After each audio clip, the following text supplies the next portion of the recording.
देख रहे हैं सत्ता का महासंग्राम। नमस्कार, मैं हूं मुकेश कुमार, सत्ता के महासंग्राम के साथ।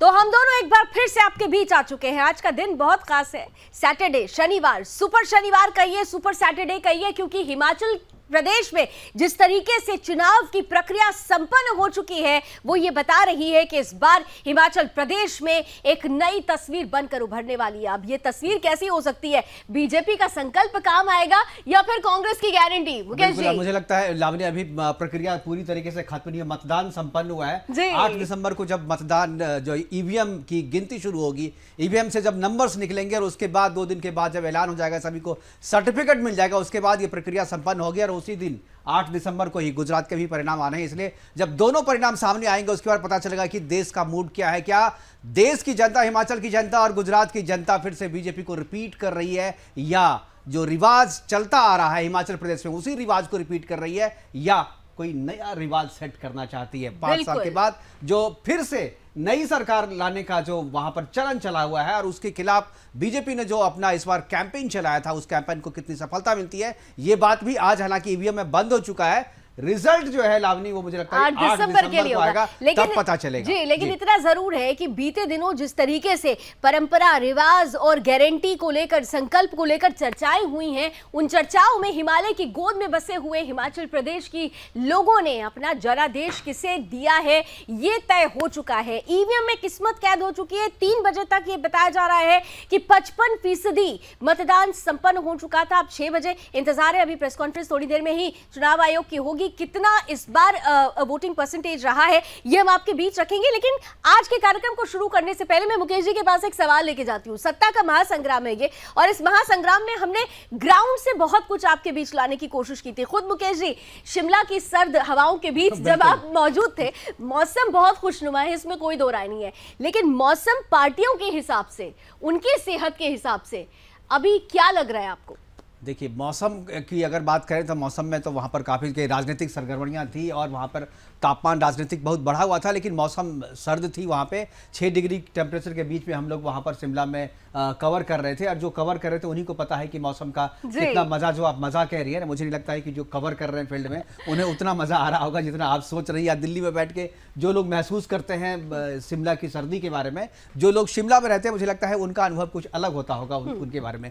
खासतौर पर अगर राजनीतिक सरगर्मियों की बात करें आप लावनी, तो वहां पर सरगर्मियां तो थी और टक्कर जिस तरीके से लोग कह रहे थे। और हम लोगों ने भी जब सत्ता का महासंग्राम शुरू किया था हिमाचल प्रदेश और गुजरात पर जब हम लोगों ने केंद्रित किया था, जब भी हिमाचल प्रदेश की बात हम लोग करते थे तो आम आदमी पार्टी की भी बात हम लोग करते थे। और ऐसा लगता था कि आम आदमी पार्टी हिमाचल प्रदेश में इस बार जो है कुछ जो है अपनी छाप जो है जरूर छोड़ेगी। लेकिन जैसे जैसे चुनाव की प्रक्रिया आगे बढ़ी और जैसे जैसे नामांकन हुआ, कैंडिडेट का ऐलान हुआ, जैसे जैसे लोग चुनाव प्रचार करते गए, वैसे वैसे आम आदमी पार्टी जो है धीरे धीरे एक तरह से वाइप आउट हो गई। मतलब इस पूरे चुनाव प्रचार के दौरान या मतदान के दिन में आम आदमी पार्टी कहीं पर दिखी नहीं मुझे। और मैं तो चूंकि 40 कंस्टिट्यूएंसी वहां पर मैं घूम के आया, मुझे आम आदमी पार्टी के बैनर पोस्टर तो दिखे कहीं पर लगे हुए थे। कुछ मेहमान जुड़ेंगे हमारे साथ आम आदमी पार्टी से और आपने जो देखा उससे जुड़ा हुआ प्रश्न भी उनसे कर लेंगे। लेकिन उससे पहले, क्योंकि आज मतदान संपन्न हो चुका है, रिजल्ट का काउंटडाउन शुरू हो गया है। अब 8 दिसंबर तक एक लंबा इंतजार हिमाचल की जनता को करना है, जो पार्टियां हैं उन्हें भी थोड़ा इंतजार करना है। लेकिन जो मतदान की प्रक्रिया संपन्न हुई वो कितने दिलचस्प तरीके से हुई है, इसे समेटती हुई सबसे पहले हमारी ये छोटी सी रिपोर्ट देखिए।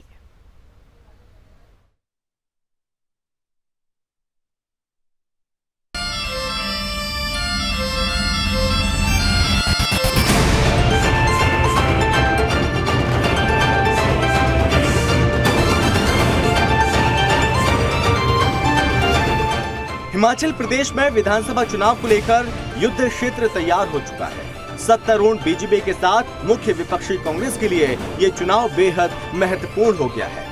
एक तरफ बीजेपी विकास के एजेंडे के सहारे इस चुनाव को जीतने का प्रयास कर रही है, तो वहीं दूसरी तरफ मुख्य विपक्षी कांग्रेस को सूबे के मतदाताओं द्वारा निवर्तमान सरकार को सत्ता से बेदखल करने की कोशिश में लगी है।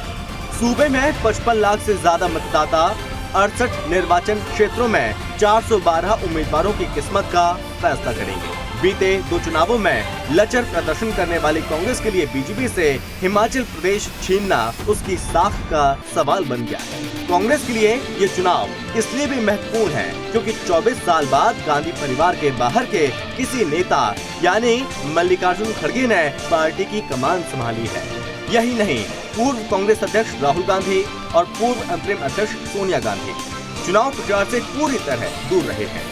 कांग्रेस ने 2021 में पश्चिम बंगाल, केरल, असम, पुडुचेरी और इस साल पंजाब, यूपी, उत्तराखंड, गोवा और मणिपुर समेत 9 राज्यों में हार झेली है। ऐसे में कांग्रेस यदि ये चुनाव जीतती है तो उसके लिए ये किसी संजीवनी से कम नहीं होगा। दरअसल हिमाचल प्रदेश में हर बार सत्ता बदलने का इतिहास रहा है। कांग्रेस को यकीन है कि सूबे की जनता इस इतिहास को बरकरार रखेगी। वहीं बीजेपी के लिए हिमाचल प्रदेश में जीत पीएम मोदी की एक और उपलब्धि होगी। वहीं बीजेपी की ओर से पीएम मोदी ने अग्रिम मोर्चे पर प्रचार अभियान की कमान संभाली। पीएम मोदी सूबे में सत्ता समर्थक लहर का दावा भी कर चुके हैं। बीजेपी के लिए ये चुनाव इसलिए भी बेहद खास है क्योंकि हिमाचल प्रदेश में जीत अगले साल 9 राज्यों में होने वाले विधानसभा चुनावों के साथ साथ 2024 के आम चुनाव में भी बीजेपी की संभावनाओं को मजबूती प्रदान करेगी। News desk, Sudarshan news.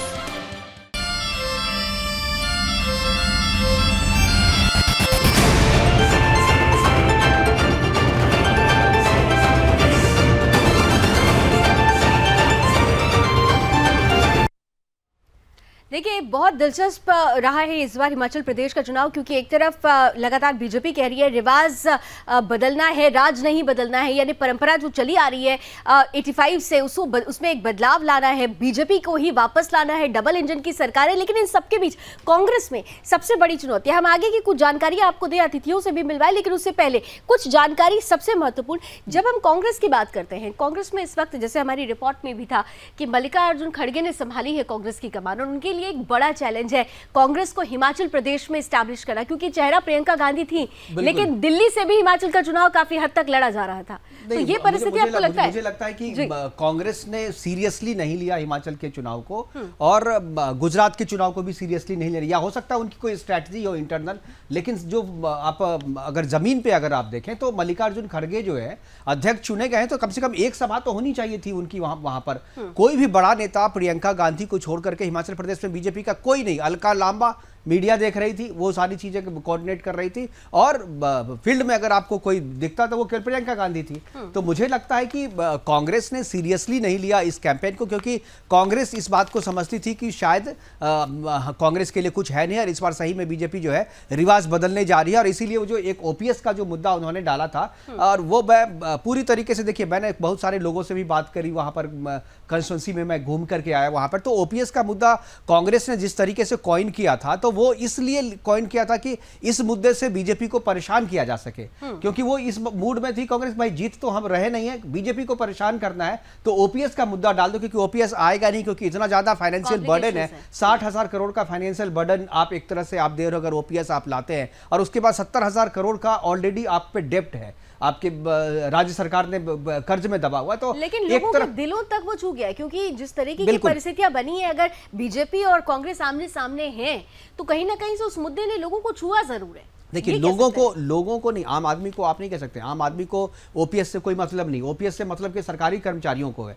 और सरकारी कर्मचारियों की संख्या वहां पर बहुत ज्यादा है, और वो बहुत सारे क्षेत्र में डिसिसिव है वहां पर जो है। और सबसे बड़ी बात, एक आंकड़ा और भी मैं अपने दर्शकों को बता दूं कि जो हिमाचल प्रदेश है, हिमाचल प्रदेश में रोजगारों की संख्या की अगर आप बात करें तो सरकारी क्षेत्र में, गवर्नमेंट क्षेत्र में जो एम्प्लॉयमेंट है वो सबसे ज्यादा है, और पेंशन भोगी जो है, इसीलिए ओपीएस का मुद्दा कांग्रेस ने उठाया कि पेंशन भोगी जो सरकारी कर्मचारी हैं या जो अभी काम कर रहे हैं, वो एक बहुत बड़ी संख्या बन जाती है। एक जो रिटायर्ड है ऑलरेडी, उनकी संख्या भी वहां पर है जो हिमाचल प्रदेश, और उसके बाद जो ऑलरेडी वहां पर एम्प्लॉय है जिनको भविष्य में मिलेगा ओपीएस का फायदा। तो ये दोनों नंबर अगर अगर आप मिला देते हैं तो काफ़ी, और एक बार कहें ना लास्ट में जो एम्प्लॉई हैं उनको इस मन में लालच हो गया अगर कांग्रेस दे रही है तो यार ले क्यों न लिया जाए। बिल्कुल, क्योंकि आपको फ्री में रेवड़ियां किसी को अगर मिलती है तो बुरा तो किसी को लगता नहीं है। इसलिए काम बहुत अच्छा हुआ, डबल इंजन की सरकार थी, लोग चाहते हैं कि भाई मोदी की सरकार। हाँ, तो ये चीज मुझे फील वहां आप जाती लावनी अगर आप भी तो आप किसी से भी बात करते तो आम आदमी जो सरकारी क्षेत्र में काम नहीं कर रहे हैं या उनके घर में कोई पेंशन भोगी नहीं है तो वो आपको बिल्कुल मोदी की तारीफ करेंगे। और जो सही में काम हुआ वहां पर आप देखिए केंद्र की योजनाओं को इतनी अच्छी तरीके से हिमाचल प्रदेश में इंप्लीमेंट किया गया, चाहे वो आयुष्मान योजना हो, चाहे वो उज्ज्वला योजना हो, चाहे वो जनधन योजना हो, ये सारी योजनाएं वहां बहुत ही अच्छे तरीके से जमीन पर है। चलिए अब देखते हैं कि योजनाएं जो डबल इंजन की सरकार की जो काम है वो बोल रहा है या फिर कांग्रेस जिस गारंटी की बात कर रही है, जिस ओपीएस की बात कर रही है वो बोलता हुआ नजर आ रहा है। 8 दिसंबर तक जनादेश क्या है इसके लिए तो इंतजार करना पड़ेगा, लेकिन जो परिस्थितियां बन रही है उन परिस्थितियों पर अब इफ एंड बट्स के साथ किस तरीके से रिजल्ट सामने आ सकता है इस पर भी हम चर्चा की शुरुआत करें। लेकिन चंद आंकड़े आपके सामने रखते हैं। 2022 में पहले मतदाता की बात कर लेते हैं तो देखिए आपके सामने फिगर्स आ चुके हैं। कुल मतदाताओं की अगर बात करते हैं तो 55,92,828 मतदाता हैं, जिसमें से आपने देखा पुरुष महिला थर्ड जेंडर, आपको ये फिगर्स सामने दिख रहे हैं।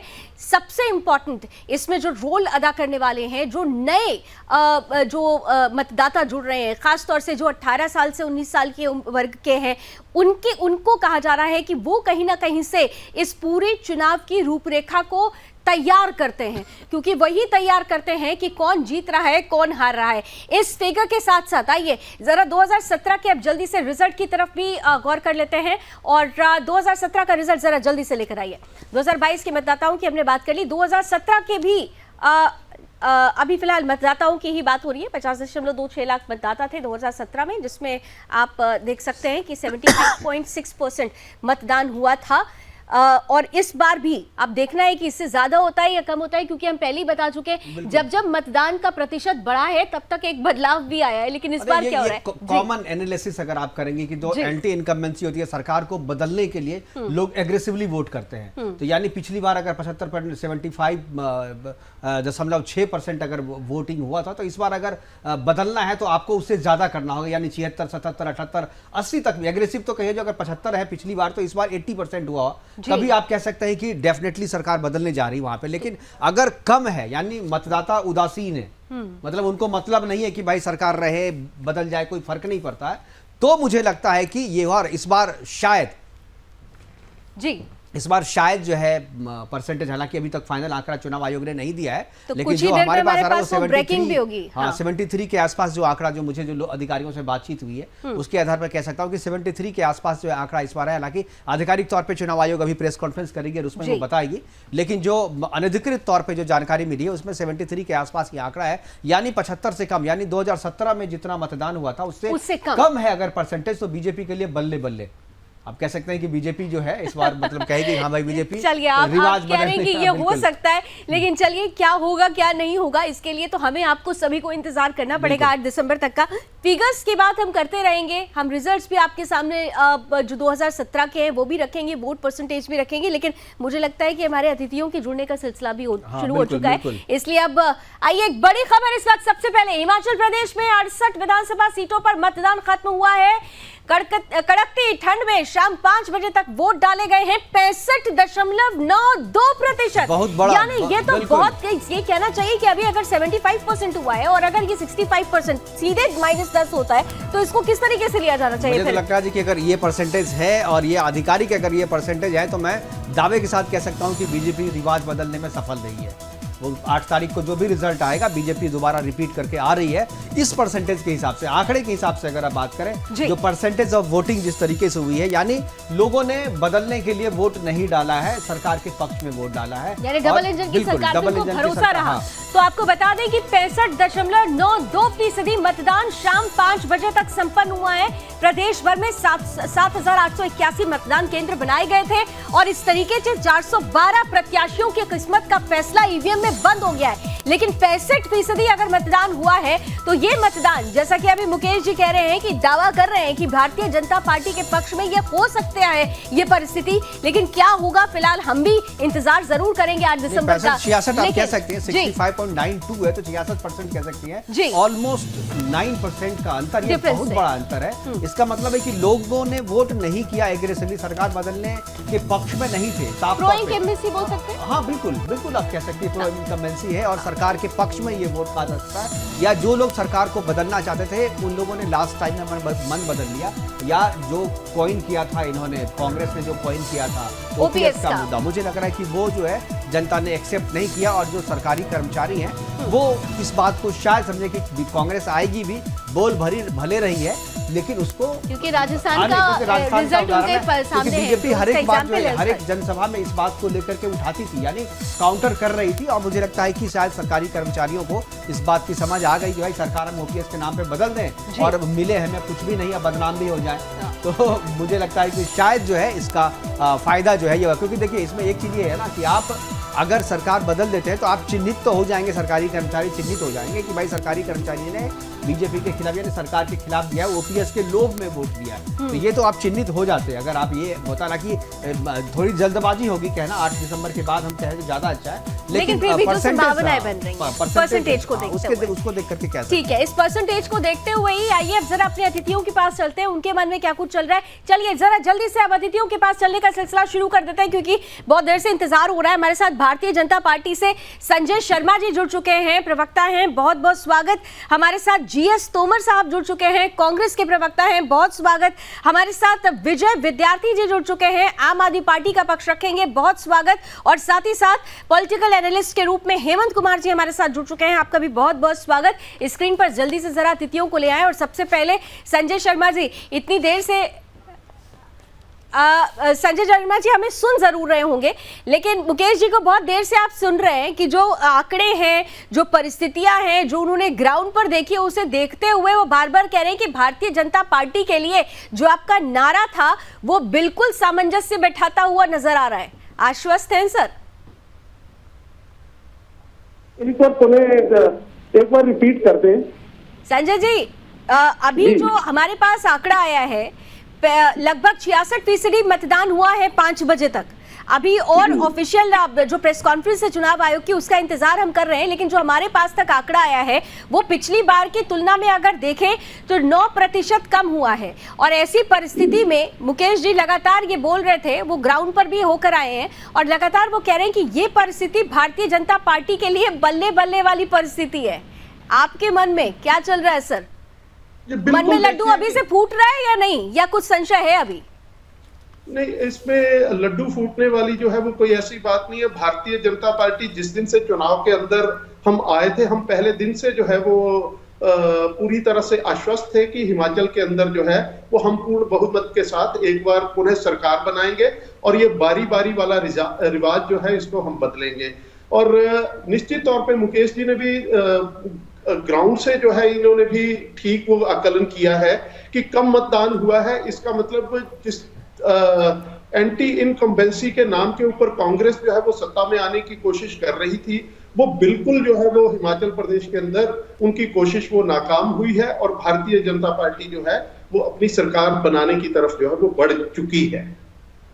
संजय जी, एक चीज और मैं जानना चाहूंगा, केवल एंटी इनकम्बेंसी सरकार के कामकाज के आधार पे ये वोटिंग हुई है, या जो एक चीज जो मैंने फील किया वहां पर ग्राउंड में जब मैं था कि मोदी जी का बहुत ज़्यादा वहाँ पर करंट मुझे दिखा, मोदी जी का एक वेव था वहाँ पर। जिन लोगों से मैंने बात करी कामकाज से संतुष्ट थे, लेकिन मोदी ने जिस तरीके से लास्ट में कैंपेन को बिल्कुल एक तरीके से गति दी, एक बिजली जैसी दौड़ गई थी जब मोदी जी ने कैंपेन शुरू किया था। और एक चीज़ और भी मैंने जो वहाँ पर फील किया हिमाचल में कि माइक्रो लेवल मैनेजमेंट जो था आपका, जो बूथ लेवल मैनेजमेंट बीजेपी करती है, उसमें मोदी जी का इन्वॉल्वमेंट, जैसे बागी अगर आपके यहाँ कोई हुआ तो बागी को प्रधानमंत्री फ़ोन करके अगर मनाने की कोशिश कर रहे हैं, तो मुझे लगता है कि ये एक मैक्रो लेवल मैनेजमेंट और बीजेपी इस चुनाव को कितना सीरियसली ले रही थी, और ये चीजें कहीं ना कहीं लैकिंग थी कांग्रेस की तरफ से या विपक्ष में जो भी थी। तो क्या आपको लगता है ये चुनाव में जो भी परिणाम तो 8 तारीख को आएंगे आधिकारिक तौर पे, लेकिन जो परसेंटेज ऑफ वोट आप देख रहे हैं, क्या आपको लगता है कि ये मोदी जी के सक्रिय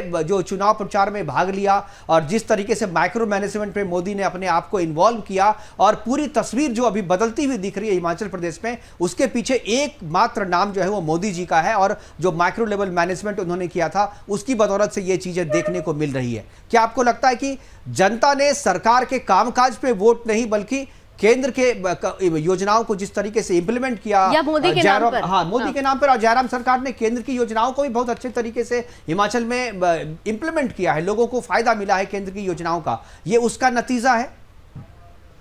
बिल्कुल, देखिए केंद्र और प्रदेश की योजनाओं का समावेश मिला करके हिमाचल को जो है निश्चित तौर पे उसका फायदा मिला है। मोदी जी हमारे पूरे इस टाइम विश्व स्तर के नेता हैं, और मोदी जी जहां भी जाते हैं, मोदी जी के कामकाज की वजह से जो है उनका एक क्रेज है, पूरे देश के अंदर क्रेज है मोदी जी का। मोदी जी की बात को लोग इसलिए गंभीरता से लेते हैं क्योंकि हमारी कथनी और करनी के अंदर अंतर नहीं है। अगर बागी को मनाने के आप हमारे संगठन की एक कुशलता देखिए, आप हमारे संगठन के अंदर अगर किसी नाराज कार्यकर्ता को मनाने की अगर आवश्यकता पड़ती है तो देश के प्रधानमंत्री को भी उसमें कोई गुरेज नहीं है, वो उस कार्यकर्ता को भी मनाने के लिए जो तैयार है। तो ये हमारे संगठन की कुशलता है। हमारे संगठन के अंदर बूथ स्तर के कार्यकर्ता से लेकर के प्रदेश स्तर के और राष्ट्रीय स्तर के कार्यकर्ता की जो है, ठीक है, आप कह रहे हैं कि बिल्कुल कमाल से बात है।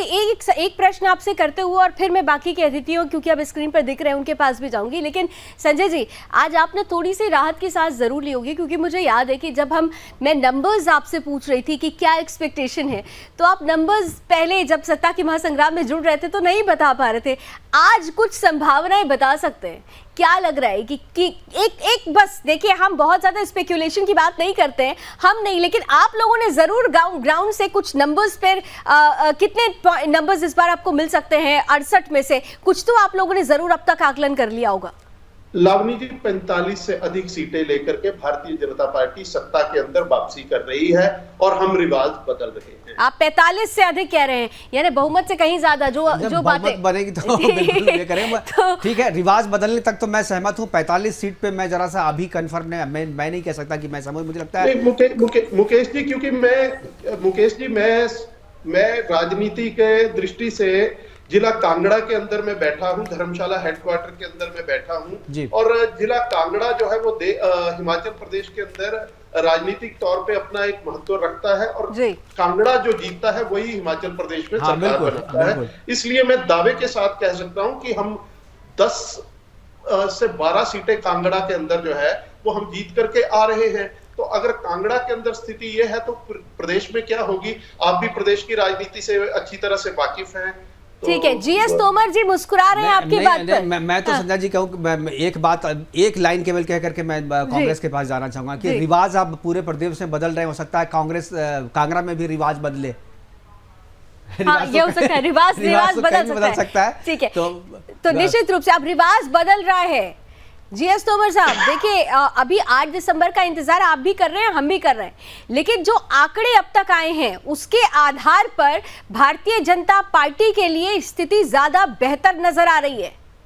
तोमर साहब, देखिए जिस तरह से अभी जो आप मतदान के जो रुझान बता रहे हैं कि 66% के आसपास जो है प्रदेश में आज 5 बजे तक का रुझान रहा, मुझे लगता है ये कंक्लूड करना भी जल्दबाजी होगी, निष्कर्ष निकालना बेहद जल्दबाजी होगी, क्योंकि अगर मैं 2017 की बात करूं तो उस समय भी 5 बजे तक लगभग 66-67% का जो मतदान हुआ था, लेकिन जब भी ये खत्म होने तक आया था, पूरी काउंटिंग हो चुकी थी, पूरे जो सभी बूथों पे जो है पोलिंग हो चुकी थी, उसके बाद जी 2% हुआ था, 77.52%।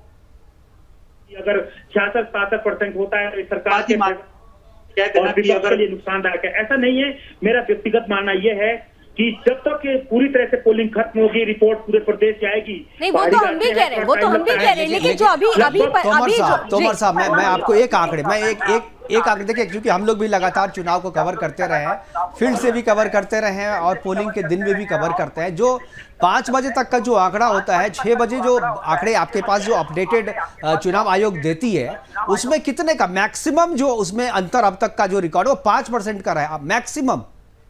तो अगर मान लीजिए इससे 5% भी आता है तो पर भी ये पुराने वाले आंकड़े से कम होंगे। 75.62% था पिछला, यानी लोगों ने एग्रेसिवली वोट नहीं किया है। इस बात को तो मानेंगे। हो सकता है 2-4% आगे हो जाए, 66% है तो हो सकता है 68%, 69, 70% तक हो जाए, लेकिन 75 के आंकड़े को पार करना मुझे लग रहा है कि इतना नहीं होगा, पिछली बार की तुलना में कम ही परसेंटेज होगा। तो अगर एग्रेसिवली अगर हो, मान लीजिए 75% भी टैली कर जाती है तो पर भी ये नहीं माना जाएगा कि जनता ने एग्रेसिवली वोट किया, क्योंकि एग्रेसिवली वोट का मतलब ये होता है कि 80 के पार आप जाए, लेकिन 80 के पार जाने का आंकड़ा तो अभी नहीं दिख रहा। अगर आप सुबह 8 बजे से लेकर के 5 बजे तक का जिस तरीके से डेवलपमेंट आप देखें तो 2%, 4%, 6%, दोपहर में जाकर के 14% की बढ़ोतरी एक बार हुई थी, उसके बाद से फिर घटता है ये। और उसके बाद जो आखिरी में 5 से 6 बजे का जो होता है, जो लास्ट में लाइन लगी हुई रह जाती है, वो काउंट किया जाता है और इसीलिए जो है आंकड़े आने में देरी होती है। तो मुझे लगता है ये आंकड़ा किसी भी हालत में 5% से आगे नहीं जाएगा, जो अब तक की रिकॉर्ड है। तो 5% से अगर आ जाएगा तो पर भी ये जो है 75 के आंकड़े से 3 से 4% तक नीचे रहेगा। तो मैं इस आधार पर बिल्कुल कह सकता हूं कि ये एग्रेसिवली वोट सरकार को बदलने के लिए जनता ने नहीं किया हिमाचल में। तोमर साहब, लेकिन जी ये भी फाइनल नहीं है कि अगर आप 75%, 80% होगा तभी आप लोग सरकार को बदल सकते हैं।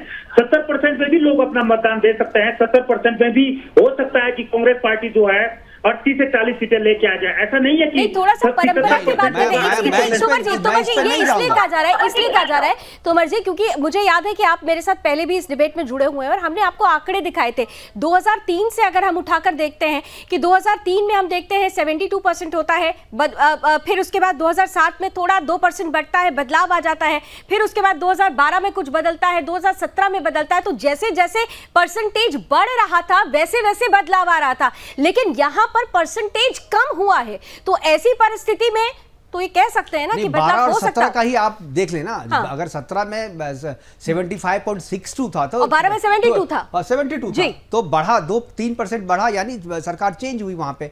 तो अब जो इतिहास है, अब देखिए नया इतिहास बदल जाए तो कह सकते हैं कि भाई 62% या 66% के वोट के आधार पर भी सरकार बदलती है, तो एक नया इतिहास होगा, हम लोग दर्ज कर लेंगे। आगे से जब चुनाव एनालाइज करेंगे पोल को, तो हम इसको इस पक्ष को भी देखेंगे। लेकिन अब तक जो आंकड़े हैं उस आंकड़े के मुताबिक तो सरकार बदलती हुई दिख नहीं रही है।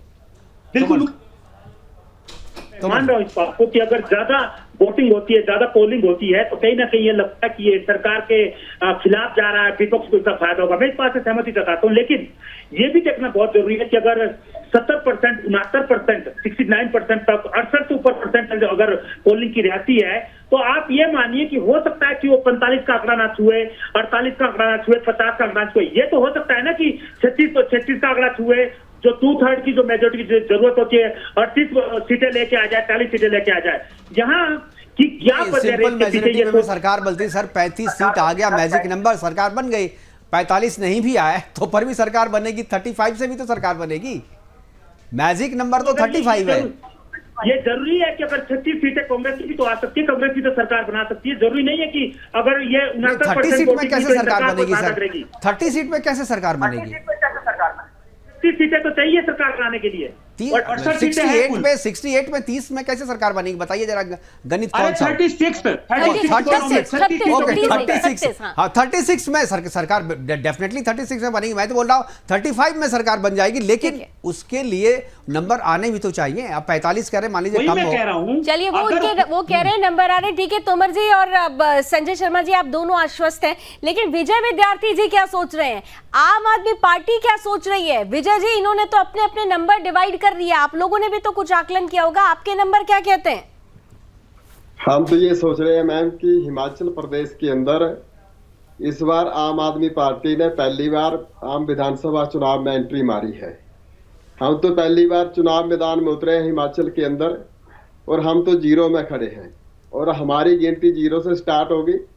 ये तो चुनाव का रिजल्ट बताएगा हिमाचल की जनता कितना हमारे को आशीर्वाद देती है, कहाँ तक हमें लेकर आती है। अभी जो भाई साहब बात कर रहे थे, मैं इन सबको बताना चाहता हूं आपके चैनल के माध्यम से कि पिछले चुनाव का अगर रिजल्ट देखते हैं तो दोनों पार्टियों का जो जीत का मार्जिन था वो मात्र लगभग 6% था। 6% का इनका मार्जिन था, उससे हार जीत हुई थी, कोई ज्यादा डिफरेंस नहीं था। तो अब हिमाचल प्रदेश में वोट जो पड़े हैं इसमें जो परसेंटेज है ये कम है, ये एक फैक्टर नहीं रहेगा। देखिए 6% का मार्जिन बहुत होता है जीत हार में। रहेंगे हिमाचल के अंदर कुछ बागी लोग हैं, उन्होंने भी इलेक्शन लड़ा है, वो भी एक फैक्टर रहेगा। जब सीधा मुकाबला हो, आम आदमी पार्टी तीसरे विकल्प के रूप में आई है, वो भी एक फैक्टर रहेगा।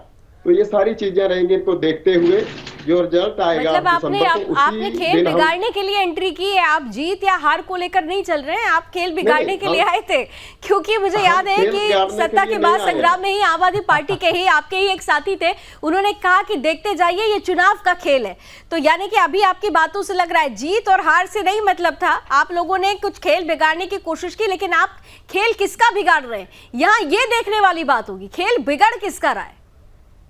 देखिए, मैं दिल्ली में भी दो ही बड़ी पार्टियां हुआ करती थी, और जब आम आदमी पार्टी 10 साल पहले दिल्ली में आई थी तो दोनों पार्टियां हमें हल्के में ले रही थी। आज दोनों बड़ी पार्टियों का अगर दिल्ली से बाहर किया तो आम आदमी पार्टी ने किया है। पंजाब में भी दो ही बड़ी पार्टियां, पहाड़ पे आप उत्तराखंड में भी थे, बाद में तो आपके सीएम कैंडिडेट ने भी आपको छोड़ दिया था जी। बात आप बिल्कुल सही कह रहे हैं, लेकिन दिल्ली और हिमाचल में अंतर ये है कि दिल्ली में जब आप आए थे हटाने, तो उससे पहले एक बहुत बड़ा खेल हुआ था यहाँ पे अन्ना हजारे का। तो अन्ना हजारे जैसा कोई वहाँ पर बैकग्राउंड तो आपका है नहीं। और दो चीज़ें जो मुझे लैकिंग इस बार दिखी वहाँ पर जब मैं हिमाचल प्रदेश में था, कांग्रेस और आम आदमी पार्टी दोनों में, कि आपके कोई भी केंद्रीय नेता आपके कैंपेन में इंटरेस्ट नहीं ले रहे थे। यानी उनको रिजल्ट पहले से पता था कि कितना भी कुछ कर लो जीतना है नहीं वहाँ पे। तो आज भी चुनाव के दौरान भी यहाँ पे विद्यार्थी जी, आप लोग तो खुद ग्राउंड पे होंगे, जो लोगों के रिएक्शंस हमारे बीच आए वो कह रहे हैं कि आम आदमी पार्टी का कोई भी प्रतिनिधि ही नहीं दिखाई दे रहा है, फील्ड पर कोई नहीं दिखाई दे रहा है, उनका कोई सेंटर नहीं दिखाई दे रहा है। 4 से 5 दिन हिमाचल प्रदेश में था, तो मुझे कहीं पर कैंपेन उनका नहीं दिखा। बैनर पोस्टर दिखा आपका, छोटी मोटी सभाएं भी लोग कर रहे थे, लेकिन कोई बड़ा नेता नहीं दिखा जो अब शुरू में आकर के करके चले गए। आपकी तो पूरी टीम की टीम जो है पार्टी बदल करके दूसरे में, कभी बीजेपी में कभी कांग्रेस में चली गई, और कोई भी बड़ा नेता आपको सीरियसली आकर के यहाँ पर कैंपेन नहीं किया। ये तो मानेंगे ना आप कि दिल्ली में जो नेता आपके बैठे हुए हैं वो आश्वस्त नहीं थे कि हिमाचल प्रदेश में हम कुछ कर सकते हैं, और इसीलिए उन्होंने जो है इतना इंटरेस्ट नहीं लिया। और यही बात मुझे कांग्रेस के साथ भी सच दिखती है कि कांग्रेस ने इस बार जो रिवाज बदलने का चलन, जो कैंपेन शुरू किया बीजेपी ने, उसके काउंटर के लिए ओपीएस का मुद्दा तो लाया, लेकिन इनके जो केंद्रीय नेता थे आपके कांग्रेस के, वो कन्विंस नहीं थे इस मुद्दे से। और इसीलिए कोई भी बड़ा नेता, प्रियंका को छोड़ करके इवन मल्लिकार्जुन खड़गे चुनाव अध्यक्ष बने थे, वो आकर के यहाँ पर कर सकते थे वहां पर कैंपेन, लेकिन मल्लिकार्जुन खड़गे की भी कोई सभा नहीं रही वहां पे। तो ये माना जा सकता है कांग्रेस और आम आदमी पार्टी ने पहले से ही स्वीकार कर लिया था कि हिमाचल प्रदेश में हमारा कुछ होना नहीं है, जो होगा बीजेपी का रिवाज बदलने वाला कैंपेन से। वो इतना ज्यादा प्रभावित थे, जो मुझे नहीं लग रहा है कि उन लोगों ने सीरियसली अपने पार्टी के कैंपेन को लिया। हेमंत जी के पास चलती हूँ, क्योंकि मुकेश जी जो बात कह रहे हैं, हेमंत जी क्या आप इससे पूरी तरह से सहमत हैं? सॉरी, आम आदमी पार्टी वाली किस बारे में बात कर रहे हैं आप? हेमंत जी की आवाज स्टूडियो में दीजिए प्लीज। जी हेमंत जी प्लीज कंटिन्यू कीजिए। आवाज आ रही है मेरी? जी जी जी, जी आ रही है। ओके, मतलब किस सवाल का जवाब आप चाह रहे हैं? मुकेश जी ने जो अभी आपके सामने जिस तरीके से बातें रखी कि आम आदमी पार्टी की बात कर लें हम या फिर कांग्रेस की बात कर लें, जो अग्रेसिवली प्रचार की बात है वो दिखाई नहीं दिया ग्राउंड पर। हाँ, वो बिल्कुल ठीक है। आम आदमी पार्टी को लेकर तो उनकी बात बिल्कुल काफी हद तक ठीक है, क्योंकि शुरू में जितना एग्रेसिवली आम आदमी पार्टी ने प्रचार किया, केजरीवाल जी ने यहाँ आके कई रोड शो किए, एक के बाद एक, बैक टू बैक कई रोड शो किए। मनीष सिसोदिया यहाँ पे लगे रहे, पंजाब के चीफ मिनिस्टर के यहाँ पे बहुत सारे कार्यक्रम हुए, लेकिन 2 महीने, ऑलमोस्ट 1.5-2 महीने पहले ये सब तामझाम छोड़ के चले गए थे। यहाँ कोई बड़ा लीडर इनका 1.5-2 महीने था नहीं। अब आखिरी दिनों में केजरीवाल जी एक दिन आए यहाँ सोलन वाले एरिया में, मतलब आप कहें कि ये मूड बना लिया था आम आदमी पार्टी ने कि अब जितना सीरियसली किया है उन्होंने काम, वो कोई आगे चलाएंगे नहीं उसको, और चलाया भी नहीं उन्होंने। 2 महीने तक ऑलमोस्ट यहाँ कोई नेता नहीं आया, 1.5-2 महीने तक। एक ठीक है, एक तो ये बात बिल्कुल ठीक है इनकी, उनका ध्यान शायद गुजरात पे ज्यादा रहा होगा, या हो सकता है कुछ और समीकरण देख रहे हो हिमाचल को लेकर के, मैं कह नहीं पाऊंगा कि शायद ये मान के चल रहे थे कि कांग्रेस को ज्यादा फायदा होगा अगर या फिर उत्तराखंड से उन्होंने सबक ले लिया था कि पहाड़ों की जनता के बीच में आम आदमी पार्टी नहीं, ये बात हेमंत जी बिल्कुल सही कह रहे जो इशारा करें। मैं- कांग्रेस यो आम आदमी पार्टी इस बात को भाप गई थी कि अगर हम ज्यादा सीरियसली यहाँ लड़ते हैं तो इसका फायदा कांग्रेस को हो जाएगा, यानी कांग्रेस को होगा। ये वोट भी जो है हो सकता काटेंगे है बीजेपी एक- का। बिल्कुल सही और कहा। तीसरी बात ये भी हो सकती है क्योंकि आम आदमी पार्टी ने यहाँ पे सीरियसली काम ही कोई 7-8 महीने पहले शुरू किया, अदरवाइज यहाँ संगठन इनका ऐसा ही था, वो भी पंजाब इलेक्शन के रिजल्ट के बाद। और हिमाचल प्रदेश में इलेक्शन ईयर में इन्होंने अपना बेस बनाने की कोशिश की, इतना जल्दी बनता नहीं है। तो ये 2-3 वजह हो सकती है। ठीक है। हाँ, वो मैं करेक्ट करूं जो कांग्रेस के बारे में कह रहे थे, कांग्रेस के मल्लिकार्जुन खड़गे आए यहाँ पे, उन्होंने 2 सभाएं भी की आखिर में आके। हाँ, बहुत वो शुरू में नहीं रहे यहाँ पे, बिल्कुल। ये सही बात है। हाँ नहीं, लेकिन एक्चुअली आए तो जरूर, लेकिन आए और चले गए। जो मीडिया में भी रिप्रेजेंटेशन था, जिस तरीके से प्रियंका गांधी का चेहरा दिख रहा था, जो प्रेजेंटेशन भारतीय जनता पार्टी की तरफ से फहरिस्त एक लंबी थी वो दिख रही थी, वो धमक और हनक नहीं दिखाई दी। हालांकि चलिए, आप सभी हमारे साथ बने कांग्रेस के पास रहिए उतने जी। नेता है भी नहीं अभी। चलिए, राहुल को लोग एक्सपेक्ट कर रहे थे कि राहुल गांधी तो जरूर आएंगे, लेकिन राहुल नहीं आया। राहुल गुजरात भी नहीं जा रहे हैं। तो अब तो ये तो सवाल है कि ये स्ट्रैटेजी है या सही में नाराज हैं राहुल किसी बात से। राहुल क्यों नहीं आ रहे हैं? वो तोमर जी फॉरेस्ट से ही गंप जवाब बने देना चाह घूम रहे रहे हैं। हैं।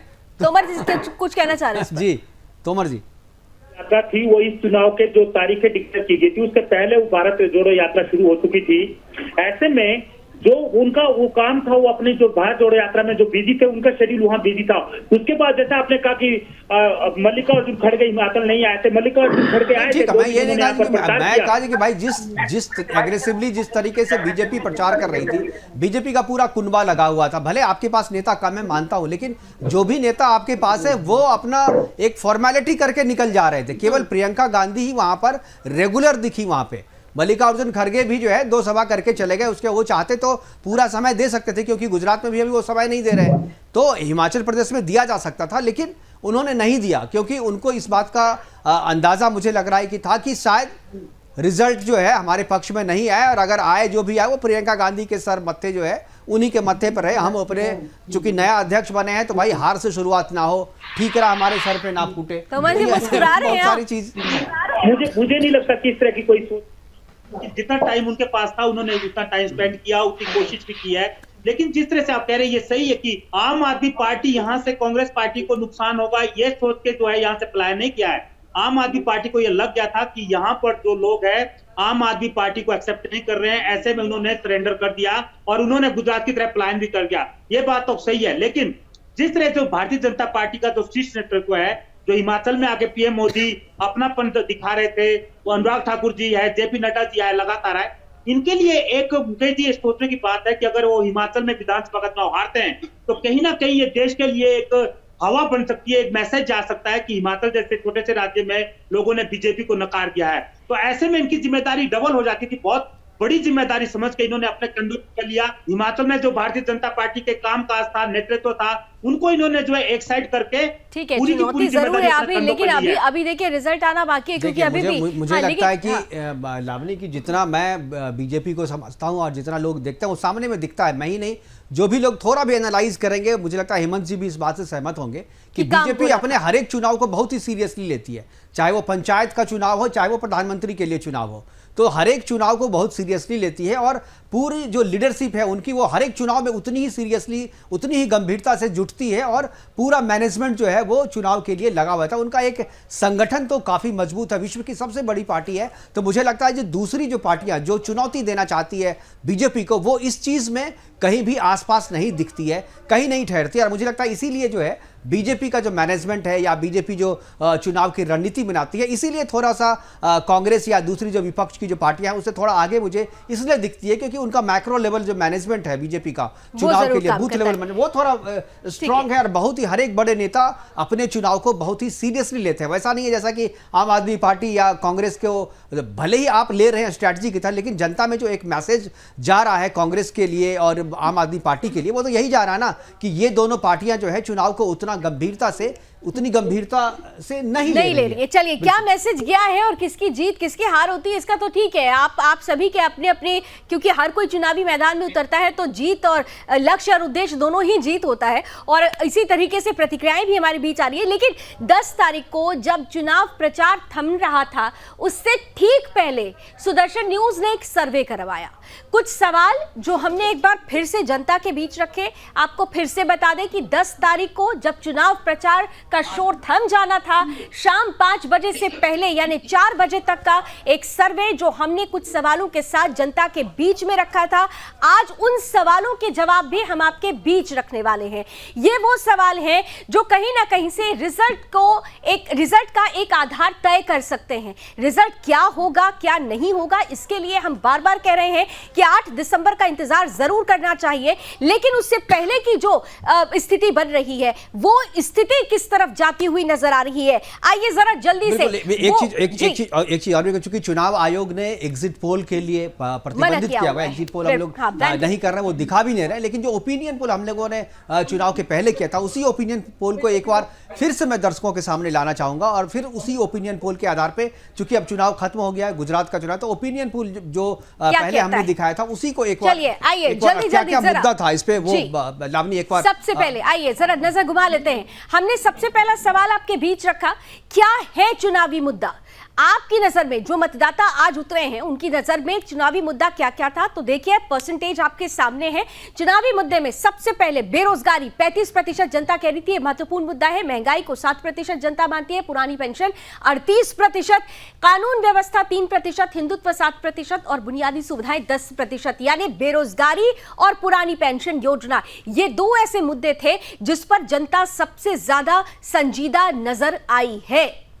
बिल्कुल, यानी ओपीएस का मुद्दा था, और ये बात हम लोग कह रहे थे कि ओपीएस मुद्दा था वहां पे, लेकिन ये मुद्दा 38% लोगों ने किया था, लेकिन उससे ज्यादा बेरोजगारी, कानून व्यवस्था। अब देखिए, ये जो बेरोजगारी को मुद्दा मान रहे थे लोग, लेकिन इसका मतलब ये नहीं कि बेरोजगारी के मुद्दे पे वो सरकार से नाराज थे। जी बिल्कुल। और आइए अब दूसरा, जरा जल्दी से दूसरा जो हमने प्रश्न आपके बीच रखा, सरकार के कामकाज से क्या जनता संतुष्ट है?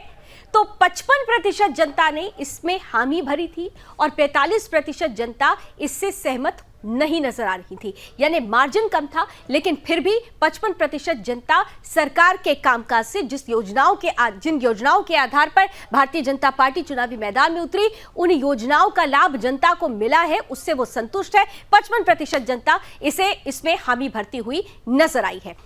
इसके साथ ही साथ अगला सवाल जो हमने आपके बीच रखा, मुकेश जी, सरकार के कामकाज पर या मोदी के नाम पर वोट, यानी किसके आधार, यानी जयराम ठाकुर सरकार के कामकाज पर या मोदी के नाम पे, तो कामकाज के आधार पर 53% और मोदी के नाम पे 47%। यानी कामकाज में देखिए, जब अगर आप कह रहे हैं कि जयराम ठाकुर की सरकार ने अच्छा कामकाज किया है, तो इस कामकाज में केंद्र की योजनाओं को राज्य में इंप्लीमेंट करना भी शामिल है, तो इसलिए केंद्र और राज्य के दोनों के कामकाज के आधार पे 53% जनता जब वहां पर खुश थी और इसके आधार पे उन्होंने वोटिंग किया है। और ये रिफ्लेक्शन जो सरकार के कामकाज से आप संतुष्ट हैं कि नहीं, जो 55% जनता जो कह रही थी कि हम संतुष्ट हैं, वो इसी में इंक्लूड करके आप इसको समझ सकते हैं। और मोदी के नाम पे 47% जनता ने वोट किया, वहां पर 47% जनता का ये मानना था कि मोदी के नाम पर हिमाचल प्रदेश में वो वोट करेंगे।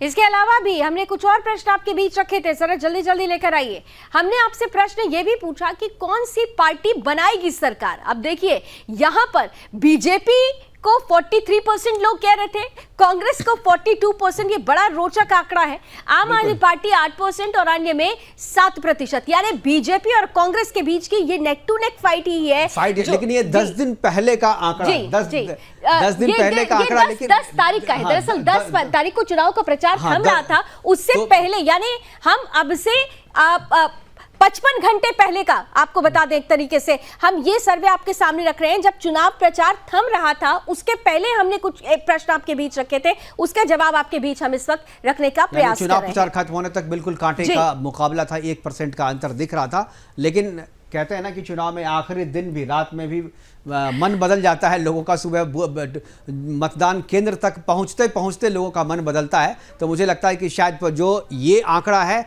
और जो आंकड़ा अभी पोलिंग परसेंटेज का आया है, उसमें दोनों में मुझे लगता है कि डिफरेंसेज है। मुझे लगता है कि बहुत सारे लोगों ने अपना मन जो है बदला है पोलिंग स्टेशन जाने के पहले। तो चलिए इसी के साथ साथ किस तरीके की परिस्थिति अब इन सवालों के साथ बन रही है, इन सवालों को देखते हुए आइए एक एक रिएक्शन अब अपने अतिथियों से भी ले लेते हैं। सबसे पहले तो मुकेश जी से ही मैं एक रिएक्शन ले लेती हूं, क्योंकि आप जब ग्राउंड पर थे, आप देखिए बहुत देर से भारतीय जनता पार्टी की बात तो हो रही है, लेकिन इसमें एक चीज नहीं भूलना चाहिए कि जब हम ग्राउंड पर जाते हैं तो बहुत सारे, जैसे आपने भी कहा था कि बहुत सारे ऐसे लोग थे जो इस बार चुप थे, बोल नहीं रहे थे, वो लास्ट मोमेंट पर जो एक उनकी परिस्थिति थी वो तय करेंगे। तो ये जो लास्ट मोमेंट था वो किसके लिए बहुत ज्यादा फायदेमंद हो सकता है? देखिए, हर एक चुनाव में आप लावनी देखेंगे, हर एक चुनाव में कुछ लोग ऐसे होते हैं जो अपनी बात को सामने नहीं रखते हैं, वो साइलेंटली वो देखते रहते हैं, वॉच करते रहते हैं, और जिनको वोट करना है वो लास्ट टाइम में, हाँ वो साइलेंट वोटर है, वो लास्ट टाइम में डिसाइड करते हैं, वो ज्यादा बात करना नहीं चाहता है। मुझे लग रहा है कि उन्हीं लोगों ने ये जो आंकड़ा बदला, अभी हमने देखा कि जो कामकाज के आधार पे बीजेपी और कांग्रेस के बीच में किसको वोट डालेंगे, 1% का केवल अंतर था वहां पे, लेकिन जब पोलिंग परसेंटेज जब हमारे पास अभी आया है तो करीब जो है 9% से ज़्यादा जो है वो अंतर हमें दिख रहा है। तो ये अंतर मान लीजिए बढ़ भी जाता है, 6 बजे 5 बजे तक का आंकड़ा, 1 घंटे में अगर 2-4% जो है बढ़ता है तो पर भी वो कम रहता है। तो मुझे लगता है कि ये वो जो आंकड़ा चेंज है, ये जो डिफरेंसेस है, ये डिफरेंस जो है मुझे लग रहा है कि जो लोग साइलेंट थे, बिल्कुल जो अपनी बात साफ नहीं कर रहे थे, ये उनकी वजह से है, और उन्होंने सरकार के पक्ष में रिवाज बदलने के लिए वोट किया है, और इसीलिए ये जो आंकड़ा चेंज हुआ, ये उसी का रिफ्लेक्शन मुझे लग रहा है। तो आंकड़ा इसका रिफ्लेक्शन दिखाता है, लेकिन संजय शर्मा जी, आप भी तो लगातार हमारे साथ बने रहे, और जब हमने ये ओपिनियन पोल उस वक्त भी रखा था के बीच, तो 2000 अभी हम हमारे टेलीविजन स्क्रीन पे हिमाचल प्रदेश विधानसभा में किस किस पार्टी को कितना सीटें कितनी आई थी और कितना ज़्यादा आम आदमी पार्टी को मिला था। 2017 में 44 सीटें लेकर के आई थी बीजेपी जो अभी सत्ता में है, 21 सीटें कांग्रेस के पास थी, 12 में 26 और 36 का आंकड़ा था जो कांग्रेस ने सरकार बनाई थी, बिल्कुल कहीं सिंपल मेजोरिटी से बनाई थी, और 17 में 41 और 23 जो है वो लोकसभा माफ़ कीजिएगा विधानसभा का ये आंकड़ा था। लेकिन अभी जो हमने लावनी दिखाया था, जो सर्वे हमने किया था 10 तारीख को चुनाव खत्म होने के बाद से, उस पर मुझे लगता है कि अगर जो हमारे पैनलिस्ट हैं उस पर अगर हम बात करें कि जिस तरीके से बीजेपी और कांग्रेस के बीच में कड़ी टक्कर दिखाई गई थी, 43% बीजेपी को और 42% जो है कांग्रेस को लोग पसंद कर रहे थे, ऐसा लग रहा था कि आखिरी दिन तक जो है दोनों के बीच में बिल्कुल कांटे की टक्कर है, और दोनों के बीच में ऐसा है कि आखिरी दिन में चुनाव किसके पक्ष में जाएगा ये बोलना बड़ा मुश्किल था। जब मैं वहां पे हिमाचल प्रदेश में लावनी था, उस समय भी जब मैं बात कर रहा था लोगों से, तो वहां भी लग रहा था, और बहुत सारे कांग्रेस और बीजेपी के नेताओं को भी इस बात का अंदाजा नहीं था कि इस तरीके से चीजें होंगी। लेकिन अभी जिस तरीके से पोलिंग परसेंटेज आया, तो मुझे लग रहा है कि पोलिंग परसेंटेज ने बहुत सारी चीजें साफ कर दी है।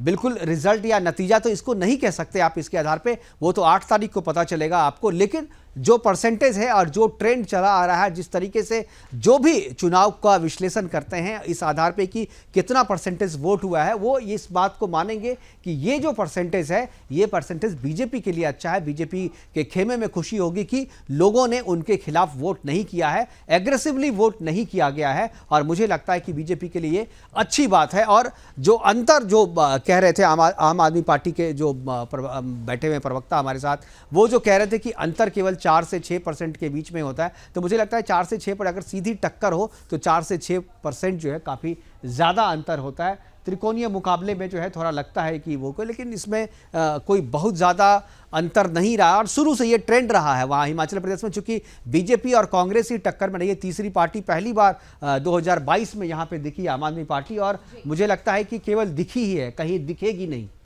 अगर जब परिणाम आएगा तो परिणाम में आपको कहीं पर जो है आम आदमी पार्टी दिखेगी नहीं। इसलिए कहा जा सकता है कि आम आदमी पार्टी ने यहाँ पर अपने कैंपेन को या अपने चुनाव को गंभीरता से नहीं लिया। हमारे साथ जो एक बार मैं पीसीआर को कहूँगा कि आप एक बार जो हमारे साथ दर्शक जो पैनल है, पैनल के पास ले जाएं, और मैं कांग्रेस के जो तोमर साहब है, मैं तोमर साहब के पास जाना चाहूँगा। तोमर जी, अगर आपको मेरी आवाज़ मिल रही है तो तोमर जी, क्या आवाज़ मिल रही है आपको?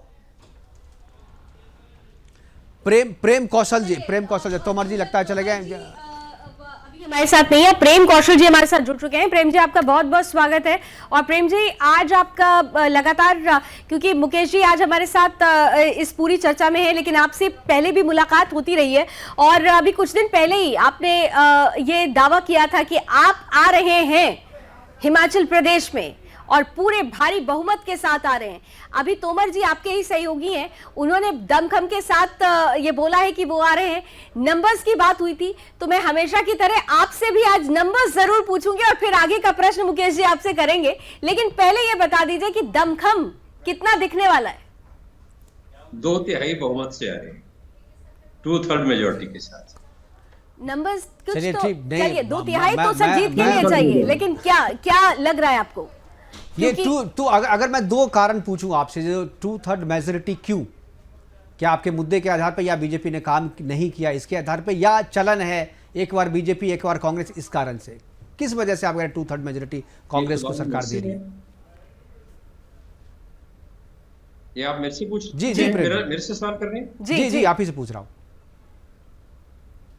जी मैं आप ही से पूछ रहा हूँ कि आपने कहा कि हेलो? 2/3 मेजोरिटी, आपका सवाल 2/3। मुझसे? जी मैं आप ही से पूछ रहा हूँ। बिल्कुल बिल्कुल बिल्कुल। देखिए, ऐसा है, भारतीय जनता पार्टी की जो सरकार वर्तमान में हिमाचल प्रदेश में 5 वर्ष रही, उस सरकार की जो असफलताएं हैं, उन असफलताओं और जो इस सरकार में खासकर जो युवा इस प्रदेश का है उसके साथ जो धोखा किया है, उनमें जो आक्रोश आज के समय में व्यापक है, उस आक्रोश के चलते और भारतीय